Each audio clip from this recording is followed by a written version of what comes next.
दीदी, मायके आकर कैसा लगता है? जैसे तुम्हें अपने मायके जाके लगता है वैसा लगता है। मैं तो अपने मायके ही नहीं गई बहुत समय से। क्या? अब कुछ नहीं, मैं कह रही थी कि शाम। एक सेकंड फोन आ रहा है। हाँ जी।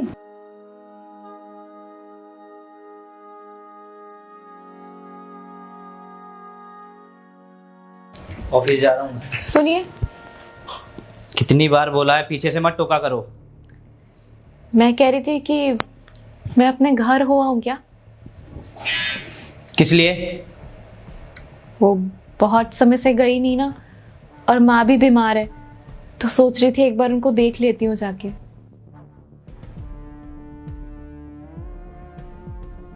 अभी 4 महीने पहले आई हो तुम घर से।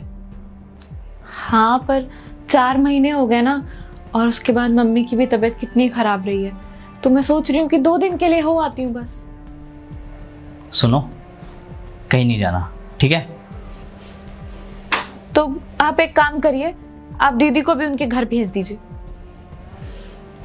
क्या मतलब है तुम्हारा? मेरा मतलब है कि यहाँ पे सारा काम करने के लिए मैं तो हूँ ही ना, और बाकी सारे काम काज के लिए मैं कर ही लेती हूँ, कोई जरूरत ही नहीं है। तो आप दीदी को उनके घर भेज दो, उन्हें भी आए हुए अब 1 दिन तो हो ही गया है। अभी 2 दिन पहले ही आई है वो, ठीक है? चली जाएगी अपने टाइम से। दीदी अपने टाइम से चली जाएंगी। दीदी के घर में काम करने के लिए तो कोई दिक्कत भी नहीं है ना। मैंने बोला आपको कि दीदी के घर में उनको काम करने के लिए सास को जरूरत होगी, तो आपने बोला कि वहां पे तो नंद है, तो मेरे यहाँ पे भी तो दीदी है ना। अगर मैं चली जाऊंगी तो यहाँ पे दीदी है ना काम काज संभालने के लिए। लेकिन नहीं, अपनी बहन अपनी होती है ना।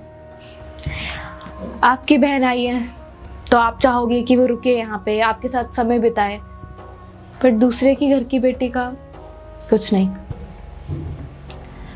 आपको पता है गौतम जी, एक लड़की ना अपनी लाइफ के 20 साल के बाद किसी के घर में आती है, ये सोच के, ये उम्मीद लेके कि अब मेरे 2-2 घर होंगे। जब मैं आई थी ना इस घर में, तो मेरी माँ ने कहा था कि अंशिका, अब ये घर तुम्हारा नहीं। मैंने उनसे हंस के कह दिया था, माँ पागल हो क्या, अब तो मेरे 2-2 घर है, दोनों घर है, वो भी घर है और ये भी घर है। पर जब मैं यहाँ आ गई ना, तो मुझे पता चला कि सच में जब मैंने वहां पे चावल पीछे फेंके थे ना, तो अपने सारे रिश्ते, घर परिवार, माँ बाप सब पीछे छोड़ दिए थे। मुझे अपने घर जाने के लिए आपसे परमिशन लेनी पड़ती है कि मैं जा सकती हूँ, नहीं जा सकती हूँ। अपने घर जाने के लिए गौतम, वो मेरा घर है। वहां पे मैंने चलना सीखा, बड़ा होना सीखा, पहला शब्द सीखा। पहला शब्द मैंने माँ बोला था। आज उसी माँ से मिलने के लिए मुझे ये सुनना पड़ रहा है कि 4 महीने पहले ही तो गई हो। जैसे एक बहू दूसरे के घर में आने के बाद उस घर को संभालती है, संवारती है, सारे रिश्ते बनाती है, सिर्फ 1 दिन में ये समाज उम्मीद करता है कि वो लड़की इस घर को बिल्कुल उसी घर की तरह माने जिस घर में उसने 26 साल बिताए हों। पर कोई ये उम्मीद नहीं करता कि उस घर के लोग भी उस लड़की को उतना ही प्यार दें जितना उसके घर में उसे 26 सालों में मिला हो।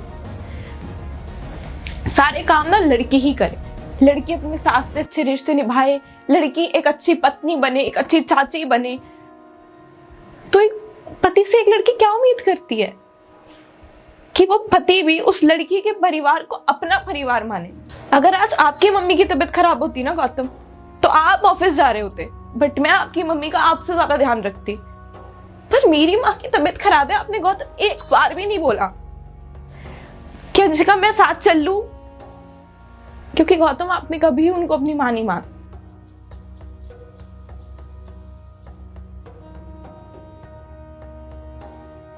गौतम, मैं जा रही हूँ। तुम कहाँ जा रही हो? वो इनका फोन आया था, ये बुला रहे हैं। तो अभी तो 2 दिन पहले ही आई हो तुम। ये बुला रहे, बोल रहे आ जाओ। मैं बात कर लेता हूँ उनसे।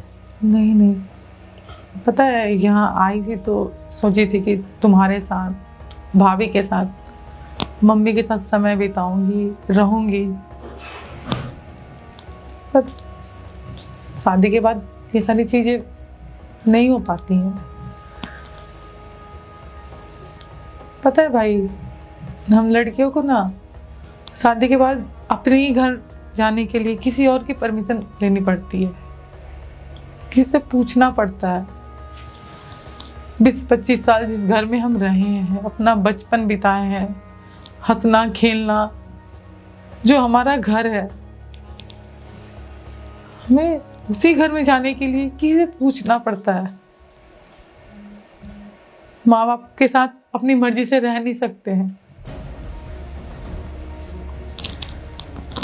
खैर, एक बात बोलूंगी तुझसे, ये हर लड़की के साथ है, पर मैं ये चाहती हूँ ना कि तू ये कभी भाभी के साथ मत करना। भाभी बहुत अच्छी है, बहुत ख्याल रखती है मम्मी का, तुम्हारा। भाभी को कभी ये उनको अपने ही घर जाने के लिए ये ना लगे कि उन्हें तुमसे पूछने की जरूरत है। बहुत तकलीफ होती है और हम इस चीज को बदल नहीं सकते, क्योंकि हमारा समाज ऐसे ही चलता है, ये नियम है। पर मुझे पता है मेरा भाई बहुत अच्छा है, तो अपनी बीवी के इमोशंस की, उसकी फीलिंग्स की बहुत परवाह करता है। और तू कभी भी ऐसा मत करना, ठीक है? ख्याल रखना अपना, भाभी का, मम्मी का, ठीक है?